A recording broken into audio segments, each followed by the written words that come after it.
अभिव्यक्ति की भी हत्या कर रहे हैं। जैसे लोकतंत्र की हत्या कर दिए, संविधान की हत्या कर दिए, उसी तरह अभिव्यक्ति की भी हत्या कर रहे हैं कि भारतीय जनता पार्टी के ब्राह्मण विधायक आपस में बातचीत न कर पाएं और उनके क्षेत्रों में क्या कमी है, क्या परेशानी है, और आपस में बातचीत करके विधानसभा में उठाएं जा रहा है कि ऐसा नहीं था कि किसी समुदाय का मीटिंग हो जाए तो कोई कारण बताओ नोटिस जारी कर दे। अभी वहाँ ठाकुरों की बैठक हुई है, अभी जो है वहाँ तमाम विश्वकर्मा की बैठक हुई है, बैकवर्डों की बैठक हुई है, मने तमाम जो है इस तरह की बैठकें जारी है। से न देख अहले साहिल अहले तूफा को कभी भी ऐसा होता है का नारा डूब जाता है। जय हिंद। भारतीय जनता पार्टी कोई परिवार की पार्टी नहीं, राष्ट्र की पार्टी है और इसमें जो प्रमोशन करता है वो आगे निकलता है और ये निर्णय जो है केंद्रीय नेतृत्व लेगा। और इस 4 PM न्यूज़ नेटवर्क में आप सभी का स्वागत है। मैं हूं क्षितिज कांत।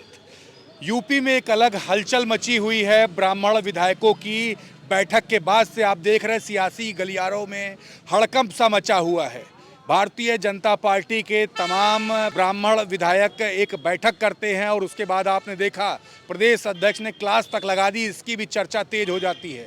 बीते दिन आपने देखा प्रधानमंत्री नरेंद्र मोदी ने राष्ट्रीय प्रेरणा स्थल पर 3 दिग्गज ब्राह्मण नेताओं की मूर्ति का शिलान्यास किया। तमाम लोग वहां मौजूद थे। अटल बिहारी वाजपेयी जी के जन्मदिन पर यह मूर्ति का शिलान्यास होता। हमारे साथ लोग हैं, हम बात करेंगे। एक तरफ ब्राह्मण नेताओं की बैठक, उनकी क्लास लगाई जाती है, दूसरी तरफ सम्मान भी किया जाता है। कैसे देखते हैं?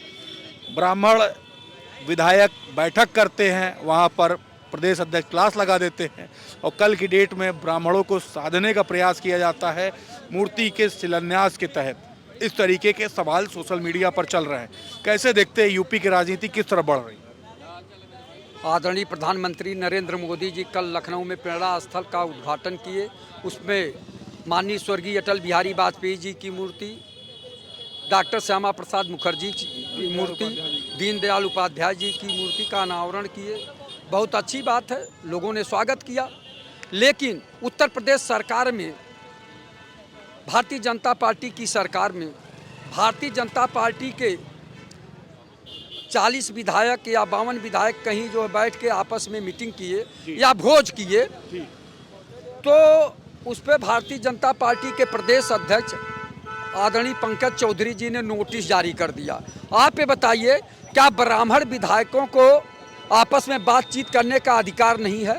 अपनी वेदना पर जो चिंतन मंथन करने की जो है आज़ादी नहीं? यहाँ तक कि भारतीय जनता पार्टी के ब्राह्मण विधायकों को अभिव्यक्ति की आज़ादी नहीं है। ये तो अभिव्यक्ति पे भी जो है अभिव्यक्ति की भी हत्या कर रहे हैं। जैसे लोकतंत्र की हत्या कर दिए, संविधान की हत्या कर दिए, उसी तरह अभिव्यक्ति की भी हत्या कर रहे हैं कि भारतीय जनता पार्टी के ब्राह्मण विधायक आपस में बातचीत न कर पाएं और उनके क्षेत्रों में क्या कमी है, क्या परेशानी है, और आपस में बातचीत करके विधानसभा में उठाएं। जा रहा है कि बैठक करने के बाद बड़ी छवि खराब हुई है, ब्राह्मणों का सम्मान नहीं होता, इस तरीके के सवाल सोशल मीडिया पर खड़े होने लगे। इस तरीके की बातें चल रही, इसलिए क्लास लगाई गई है। क्षितिज कांत जी, आप वरिष्ठ पत्रकार हैं, सच्चाई यही है कि ब्राह्मण विधायक बहुत आहत हैं, बहुत दुखी हैं, बहुत परेशान हैं।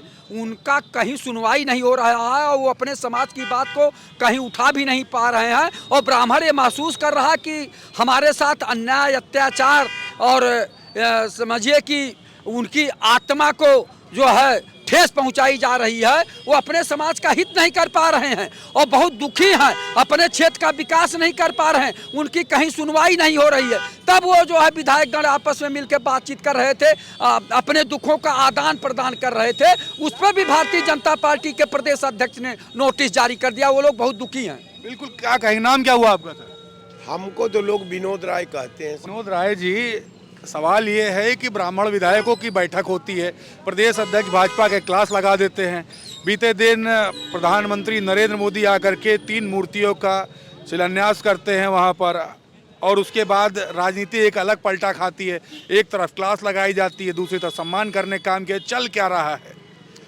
चल तो आज जो आपके दिमाग में रहा है, जो समाज के दिमाग में चल रहा है, जो सोशल मीडिया पे चल रहा है। आप क्या सोच रहे, पब्लिक क्या सोच रही है? पब्लिक तो बाद की बात है कि पब्लिक तो अभी बाद में विचार करने वाली है। पहले तो इनके आंतरिक व्यवस्था में जो विधायकों का उनको लग रहा है कि हमारी उपेक्षा हो रही है, उनको लग रहा है कि मुझे सरकार द्वारा हमारे समाज को, हमारे लोगों को, हमारे विधानसभाओं को, विधानसभा के सम्मानित जनता का उपेक्षा सरकार कर रही है। कारण ये है कि जो पैरा उठा है, इससे पहले आपके यहाँ ऐसा नहीं था कि किसी समुदाय का मीटिंग हो जाए तो कोई कारण बताओ नोटिस जारी कर दे। अभी वहाँ ठाकुरों की बैठक हुई है, अभी जो है वहाँ तमाम विश्वकर्मा की बैठक हुई है, बैकवर्डों की बैठक हुई है, मने तमाम जो है इस तरह की बैठकें जारी है कि जब वो एकदम मताहत थे तो उन्होंने अपने विचारों का आदान प्रदान किया। भाजपा के हित के विपरीत, भाजपा के मंशा के विपरीत, भाजपा के गाइडलाइन के विपरीत उन्होंने कोई ओपिनियन अपना जारी नहीं किया। वो अपने दिल की जो व्यथा थी वो एक दूसरे के साथ शेयर करने का काम किया। यहाँ किसी चीज को आप गरूरत से मत देखो, गरूरत से न देख अहले साहिल अहले तूफा को, कभी भी ऐसा होता है किनारा डूब जाता है। जय हिंद।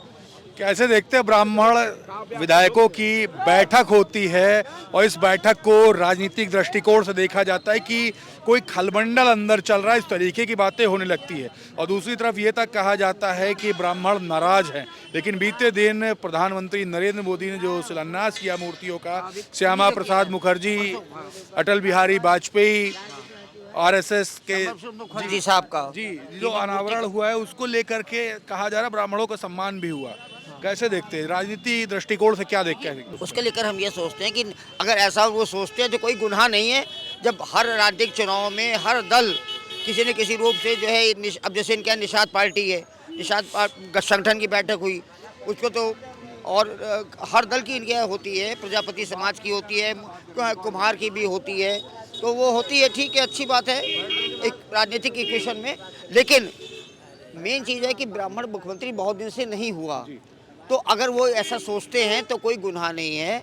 और देखिए, पहले कल्याण सिंह साहब हुए, उसके बाद राजनाथ सिंह जी हुए, राम प्रकाश गुप्ता जी हुए, उसके बाद हमारे योगी साहब हुए। तो एक ब्राह्मण भी सोचता है कि हम नीति निर्धारक हमेशा रहे हैं, हमेशा राजनीति के लाइमलाइट में। कांग्रेस के आप देखिए कि हमारे कांग्रेस ने कितना ब्राह्मणों को सम्मान दिया। आज भले यहाँ यूपी के ब्राह्मण हमारी पार्टी को सपोर्ट नहीं करते, मीन्स कांग्रेस को, मैं कांग्रेस का प्रवक्ता हूँ, तो मेरा ये धर्म बनता है कि अगर वो सोचते हैं तो कोई गुनाह नहीं है।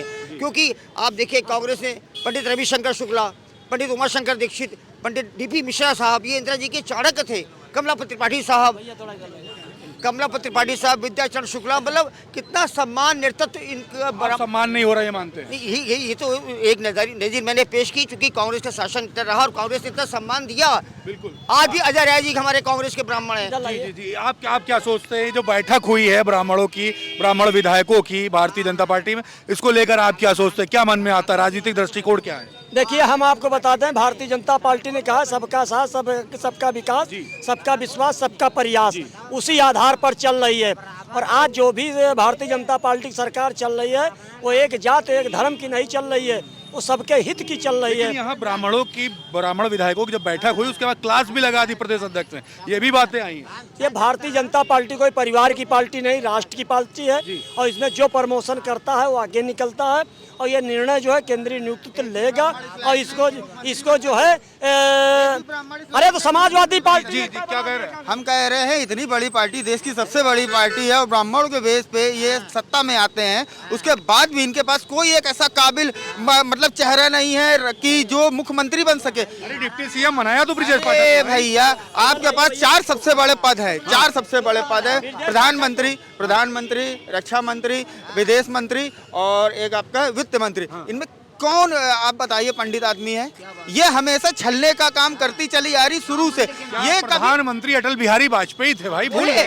तब उनका तो अश्वत ये था, वो तो गोडसे को आतंकवादी मानते थे। सावरकर के वो ना एकदम खिलाफ रहते थे वो तो, और ये एकदम उनके विपरीत रहते हैं। अगर उनके बैठक को लेकर क्या सोचते हैं? भैया देखिए, ये बैठक क्यों हो? जो मायावती ने जो रैली करी थी उसमें आपको लगता है मायावती में इतना आदमी आएगा? आधे से ज्यादा बीजेपी का आदमी था, जिससे बीजेपी खिलाफ हो गई, बीजेपी के ब्राह्मण खिलाफ हो गए मायावती के मिलने से।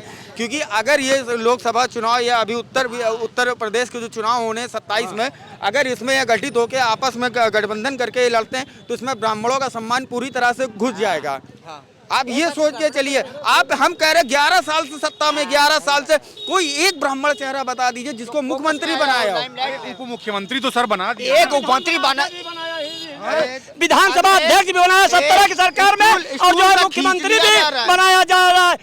एक डिप्टी सीएम रहा, विधानसभा अध्यक्ष भी बना दिनेश शर्मा की बात कर रहे हैं। अरे भैया, डिप्टी सीएम थे, सज्जन आदमी थे, वो भी मुख्यमंत्री। और जो उससे पहले थे क्या दूसरे वाले, उनका क्या नाम था उनका? दिनेश शर्मा। उनको तो स्टूल तक छीन लिया जाता है। डिप्टी सीएम का मतलब क्या है? अच्छा चलिए, हमारे टॉपिक से हट रहे हैं, हम सिर्फ ये बात कर रहे हैं चाचा कि जो 40 ब्राह्मण विधायकों की जो बैठक हुई उसको लेकर क्या सोचते हैं? राजनीतिक दृष्टिकोण से ये बैठक क्यों हुई है? ये देखिए, और प्रदेश अध्यक्ष ने फिर क्लास भी लगा। मैं बता रहा हूँ, आप सुनिए। उस समय ब्राह्मण कहाँ थे जब अयोध्या से एक राम अभद्राचार्य, हाँ, अभद्राचार्य ने ब्राह्मणों में उपाध्याय, पाठक, दीक्षित, चौबे और ओझा इनको कहा कि ये ब्राह्मण नहीं है। तब अभद्राचार्य कहा थी। और रही बात ब्राह्मण मैं नहीं, देखिए मैं ये बहुत बड़ी बात कर रहा हूँ, इसको समझने की कोशिश करिए। लेकिन सवाल ये रह गया इस देश में, ब्रह्म को जानने वाला बहुत कम लोग रह गए, ब्रह्म को जानने वाले बहुत कम लोग रह गए। अब ब्राह्मण नहीं है। अब जो ब्राह्मण अपने को कहे हम उसको ब्राह्मण नहीं समझते। सवाल यह है कि यदि ब्राह्मण हैं तो ठाकुर भी हैं, ठाकुर है स्वीकार है। लेकिन मेरे कहने का 80% ठाकुर किसी जमाने में मुसलमान बन गए थे। यदि ठाकुरों को हिम्मत हो तो पहले उनको आप हिंदू बनाओ, तब कहीं ला करके ब्राह्मणों की बात करो। और ये जो माननीय प्रदेश अध्यक्ष बोले हैं, इनको यह शब्द नहीं कहना चाहिए। कहीं न कहीं वो पीड़ित हैं, इसलिए उन्होंने ऐसा सम्मेलन किया। एक बात बताइए, हम कह रहे हैं पीड़ित हैं विधायक जी, जो भी 46 विधायक जो पहुंचे थे वहाँ पर, 46 पहुंचे थे, 52 में 46, ठीक है। तो हम कह रहे हैं अगर पीड़ित हैं विधायक तो मुख्यमंत्री जी से अपनी बात रखें, या डिप्टी सीएम जी हैं ब्रजेश पाठक जी, उनसे अपनी बात रखें, वो भी ब्राह्मण हैं। हम तो कह रहे हैं पहली बात, और ऐसी नौबत क्यों आई? और देखिए भूपेंद्र चौधरी जी की पहले जो प्रदेश अध्यक्ष थे उनकी ये गलती हुई, जो इससे पहले एकजुट हुए थे वो लोग, उनको उस पर उसी समय एक्शन लेना चाहिए था। कि इससे क्या होता है, एक पार्टी जो सरकार होती है ना उसके ऊपर ये लोग दबाव बनाना चाहते हैं। आज जो है अभी 2-3 दिन पहले जो ये सत्र के दौरान ये जो मीटिंग हुई है, सब ब्राह्मण एक होकर के जो है विधायक, ये एक सरकार को केवल मैसेज देना चाहते हैं कि क्या नाम, सरकार हमारे कुछ दबाव बनाना चाह रहे थे सरकार के ऊपर। ऐसा कुछ नहीं है, मैं बता देता हूँ। अब सरकार किसी के दबाव में नहीं रहने वाली, ठीक है। कोई एकजुट हो जाए कि ठाकुर एकजुट, इससे पहले एकजुट हो गए, अब ब्राह्मण एकजुट हो गए, ये सब चलने वाला नहीं है। उन्होंने चेतावनी दी है, उन्होंने किसी को, देखिए ब्राह्मण से ऐसा नहीं है। चेतावनी तो ब्राह्मणों को दी गई, पिछले राजपूतों की बैठक हुई तो उसमें कुछ नहीं कहा। वही मैंने आपको सबसे पहले बताया, दी गई निषाद समाज वाली बैठक होती है, उसको नहीं दी जाती है। और हम किसी का अपमान नहीं करते हैं। ब्राह्मण हम लोगों के पूजनीय हैं शुरू से। देखिए हम लोग साथ लेकर के चलते हैं, ऐसा नहीं है हम किसी को अगर अपमान करते तो यहाँ देखिए कल कितना बड़ा प्रेरणा स्थल दिया है हमारे प्रधानमंत्री जी ने, उद्घाटन किया है। श्यामा प्रसाद मुखर्जी जी भी हैं उसमें, अटल बिहारी वाजपेयी जी भी हैं और पंडित दीनदयाल जी भी हैं, ठीक है। ऐसा कुछ नहीं है। आप क्या कहेंगे 46 विधायकों की जो बैठक हुई ब्राह्मण विधायकों की, उसके प्रदेश अध्यक्ष ने क्लास भी लगा दी, तमाम सवाल भी खड़े हुए, कारण बताओ नोटिस तक के जारी कर दी। इसको कैसे देखते हैं राजनीतिक दृष्टिकोण से? देखिए, सबसे पहले मैं कहना चाहता हूँ कि हमारे पास समाज में और देश में प्रदेश में मुद्दा ये नहीं है हमारे लिए। हमारे लिए मुद्दा बेरोजगारी का, हमारे लिए मुद्दा असुरक्षा का। लेकिन सोशल मीडिया पे लोग लिख रहे हैं ब्राह्मणों का सम्मान नहीं हो रहा है, इस तरीके की बातें भी हो रही है। देखिए अगर जाति के दृष्टिकोण से देखें तो काफी महत्वपूर्ण बैठक थी। ब्राह्मणों का सम्मान में भाजपा में तो नहीं दिख रहा मुझे कहीं से, लेकिन समाजवादी पार्टी में नेता विरोधी दल बनाकर हमारे माननीय अखिलेश यादव जी ने सम्मान देने का काम किया है। और जो कल जो भारत लखनऊ में जो प्रेरणा स्थल का जो उद्घाटन माननीय प्रधानमंत्री जी ने किया है, तो भाजपा सिर्फ जो उनकी विचारधारा के लोग हैं, जैसे कि श्यामा प्रसाद मुखर्जी हैं, पंडित दीनदयाल उपाध्याय हैं, लेकिन जो हिंदुस्तान क्रांतिकारी जो ब्राह्मण समाज के जो बेटे थे उनका सम्मान नहीं कर रही है। अगर उनकी प्रतिमा में पंडित चंद्रशेखर आजाद की प्रतिमा लगी होती या पंडित राम प्रसाद बिस्मिल की प्रतिमा लगी होती तो हम मानते कि हाँ भाजपा जो है सम्मान करती है, लेकिन भाजपा का राष्ट्रवाद भी दिखावा है और उनकी नीतियां भी दिखावा है। चित्तू पांडे बलिया तो आप ये देख रहे हैं, मैंने लोगों से बात की,